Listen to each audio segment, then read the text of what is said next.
Dear students, जैसा कि पिछले कुछ वीडियो में हम लोगों ने देखा कि जो हमारा इंग्लिश प्रोज के लेसन है, ये the enchanted pool, a letter to God, the Ganga या सुकरात, इसको हम लोग पढ़ चुके हैं। पुनः पोएट्री में हम लोग देखे the fountain, the sum of life, the village song, इसका अध्ययन हो गया है।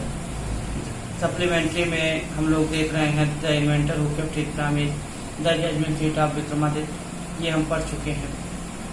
अब हम लोग एक प्रकार से कह सकते हैं कि जो लिटरेचर पार्ट है उसमें मुख्य जितनी भी चीजें थे हम लोगों ने पढ़ लिया है।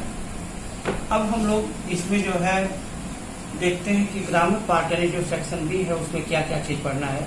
तो आपकी बुक में वहाँ दिया गया होगा ग्रामर, ट्रांसलेशन एंड कंपोजिशन, जिसमें कुछ छोटे छोटे पार्ट्स आते हैं, जैसे parts of sentence, the sentence type, verbs, primary, auxiliary, modal, negative, interrogative tense, passive voice, parts of speech, indirect reported speech, word formation या पंक्चुएशन एंड स्पेलिंग्स, ये जो है 15 नंबर के आपके आते हैं।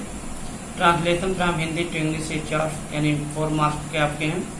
लॉन्ग कंपोजिशन यानी एसे के रूप में आपको 6 नंबर का जो दिया गया है। लेटर है इसी के अंतर्गत, पुनः फिर 4 नंबर का। अनसीन पैसेज है, ये सारी चीजें हैं। तो इस प्रकार से हम लोग अब ग्रामर पार्ट की तरफ बढ़ते हैं।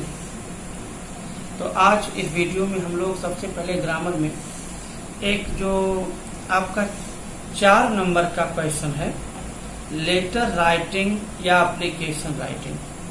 आज हम लोग लेटर राइटिंग या एप्लीकेशन राइटिंग पर अध्ययन करेंगे, यानी पत्र लेखन। यानी पत्र लेखन क्या है, किस प्रकार के पत्र होते हैं, पत्र कितने प्रकार के होते हैं, आज हम लोग उसी पर अध्ययन करेंगे।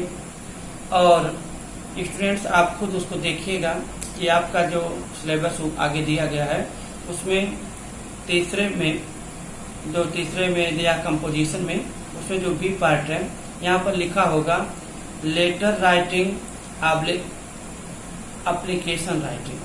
तो आज हम लोग लेटर राइटिंग के विषय में अध्ययन करते हैं, देखते हैं कि उसमें क्या चीजें दी गई हैं, कैसे आपको लिखना है। तो सबसे पहले हम लोग ये देखें कि आपके बुक में, यानी जो आपके बाला प्रकाशन की बुक है, बालाजी प्रकाशन की, इसमें पेज नंबर 275, इस पेज को आप खोलिएगा, पेज नंबर 275, तो उस पर लिखा हुआ है एप्लीकेशन या नीचे है लेटर राइटिंग, यानी लेटर राइटिंग पत्र लेखन। सबसे पहले मालूम हो कि पत्र है क्या चीज। पत्र में या पत्र लेखन के माध्यम से एक व्यक्ति के भाव दूसरे व्यक्ति तक सुगमता से पहुंच जाते हैं। यानी ये एक लिखित माध्यम होता है जिससे कि एक व्यक्ति के भाव विचार दूसरे तक बड़े आसानी से पहुंच जाते हैं। लेटर के जो प्रकार होते हैं वो 2 प्रकार के होते हैं, एक फॉर्मल लेटर्स होता है, दूसरा इनफॉर्मल लेटर्स होता है। जो फॉर्मल लेटर्स होते हैं ये एक प्रकार से ऑफिशियल लेटर्स होते हैं, आधिकारिक पत्र होते हैं, एप्लीकेशन होता है, बिजनेस लेटर होता है, letter for making request, letter for accepting और रिजेक्टिंग ऑफर्स, इस प्रकार के जो लेटर्स होते हैं, यानी आधिकारिक पत्र या ये जो बिजनेस लेटर या इस तरीके से रिजेक्टिंग या एक्सेप्टिंग लेटर्स जो होते हैं ये ऑफिशियल यानी फॉर्मल लेटर्स है। दूसरा इनफॉर्मल लेटर्स होता है, ये एक प्रकार से घरेलू पत्र कहा जा सकता है, यानी लेटर्स टू फ्रेंड्स, किसी मित्र को पत्र लिखना, किसी सगे संबंधी को पत्र लिखना, माता पिता को, इस तरीके के जो पत्र होते हैं ये इनफॉर्मल लेटर्स होते हैं। तो आज हम लोग आपके बुक में जो जिस तरीके से जिस क्रम में आपका पत्र यानी क्वेश्चन दिया गया है उसी विषय में हम लोग उसी क्रम में अध्ययन करेंगे। तो सबसे पहले आप देखिए लिखा हुआ है नीचे यहाँ पर फॉर्मल लेटर्स। फॉर्मल लेटर्स यानी ये जो आधिकारिक पत्र है, ऑफिशियल लेटर्स है या एप्लीकेशंस हैं या बिजनेस लेटर्स हैं, ये इसके अंतर्गत आते हैं।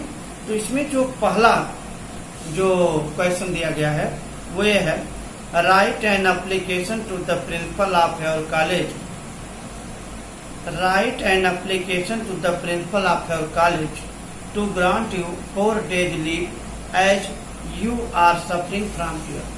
तो किसी भी पत्र में, किसी भी एप्लीकेशन में सबसे पहला काम ये रहता है कि ये देखा जाता है कि हमें जो एप्लीकेशन लिखना है या जो पत्र लिखना है वो कौन लिख रहा है, किसके पास लिख रहा है और क्यों लिख रहा है।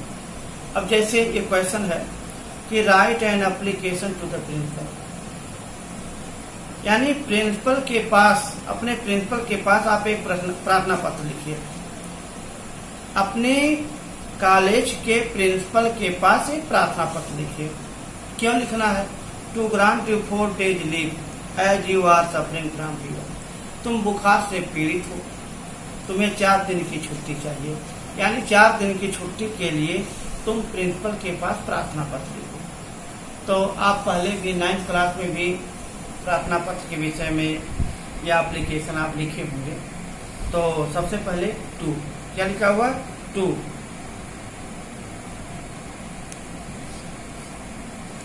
द प्रिंसिपल, स्कूल का नाम आ गया।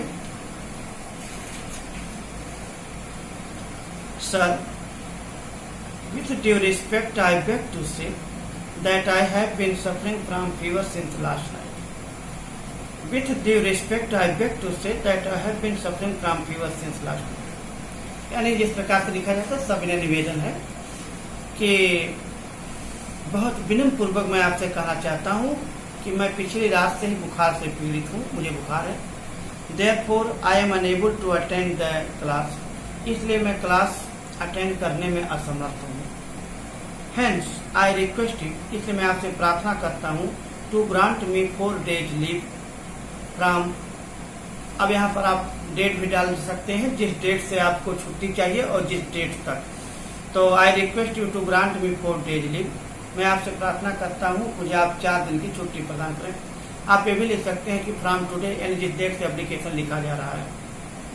आई shall be greatly oblige to you, मैं आपका बहुत ही आभारी रहूँगा। थैंकिंग यू, धन्यवाद। योर्स ओबीडिएंटली, खास करके एग्जाम में आप XYZ लिखोगे और नीचे क्लास लिखोगे। तो ये पहला जो आपका लेटर है तो ये एप्लीकेशन के रूप में है। Write an application to the principal of your college to grant you 4 days leave as you are suffering from fever. तुम बुखार से पीड़ित हो, तुम अपने प्रिंसिपल के पास, अपने कॉलेज के प्रिंसिपल के पास एक प्रार्थना पत्र लिखो 4 दिन की छुट्टी के लिए। टू द प्रिंसिपल, स्कूल का नाम, उसके बाद क्या लिखा गया? Sir, with respect I beg to say, with respect I beg to say सामान्यतः सभी एप्लीकेशन में यहाँ तक रहते हैं, दैट तक रहता है। I have been suffering from fever since last night, पिछली रात से मैं बुखार से पीड़ित हूँ। Therefore I am unable to attend the class, इसलिए मैं क्लास अटेंड करने में समर्थ हूँ। Hence I request you to grant me 4 days leave, इसलिए मैं आपसे 4 दिन की छुट्टी का निवेदन करता हूँ। आई शैल बी, यहाँ डेट पड़ा हुआ है, डेट ये आपको एप्लीकेशन लिखने के उस दिन से भी हो सकता है और एक आध दिन बाद से हो सकता है, जैसे आपको जिस डेट से छुट्टी चाहिए, जिस डेट तक। ये काउंटिंग में जितने डेट का रहेगा, जितने दिन का रहेगा उतना दिन आना चाहिए। I shall be greatly oblige to you, मैं आपका बहुत आभारी हूँ, आभारी रहूँगा। Thanking you, yours obediently XYZ। तो इस तरीके से ये जो है कैसे एप्लीकेशन लिखा जाता है, आज तो हम आपको केवल पढ़ करके बता दिए। कल इस चीज़ को लिखने का तरीका हम बोर्ड पर सिस्टमेटिक तरीके से लिख करके आपको इस बात को समझाएंगे। आज के इस वीडियो में केवल ये इंट्रोडक्शन दिया गया है।